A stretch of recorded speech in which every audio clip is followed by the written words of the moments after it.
working for Quentin Tarantino change your life and change your career in Inglorious Basterds? I think it's just working with a filmmaker who is such a visionary as he is. For an actor is just wonderful. You're taken over and you're giving wings by someone who wants you to do well, who you know cast you because he thinks you're right for that role, and you just want to please him and you want to be part of his vision. And there's such a joy on set with him, and you really feel like you're with a creative genius. It's just so satisfying, you know? And it's changed my way of thinking about parts, preparing for a part. You know, I don't know, you're just, you feel really lucky to get to work with one of the greats. Did you have to audition for him? Oh, yeah. Really? How many times do you have to audition for him? It's not so much how many times, like he didn't want to audition me, like he had someone else in mind for the part, and as so often you don't get the opportunity to audition. It took me forever, and then he didn't believe I was German. And what did he think you were?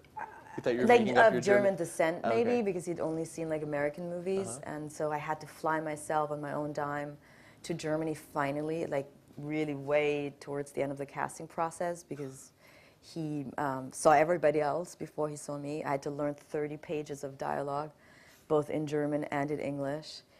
So it was nerve-wracking, to say the least.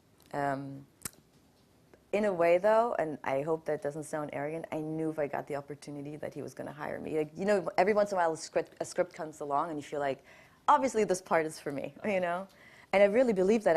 I grew up in Germany, so those characters are characters I grew up with. Like, those were the movie stars that I loved and looked up to. Like, I knew exactly, in my mind anyways, how to play that. And thankfully it matched somewhat what he was imagining. Yeah. So did he offer it to you right away after he met you? No, but I knew, like, he was reading with me, and for example, he said, okay, you want to get your script and we can read this? It's like, I don't need it, you know, I learned it, because I'd heard that he was very particular about that. So I know he was kind of impressed that I learned 30 pages in 48 hours, and we just did it, and I had fun because I knew my lines, and I just could see that little smile on his face, and he's like, okay, thanks, you know, I'll call you. And then he called me 2 days later and he said, do you want to go have schnitzel? So I said, sure. And, you know, we both ate a schnitzel about this size. And he was like, you're hired. If you can eat that schnitzel, you're Bridget von Hammersmark, you know. So that was fun.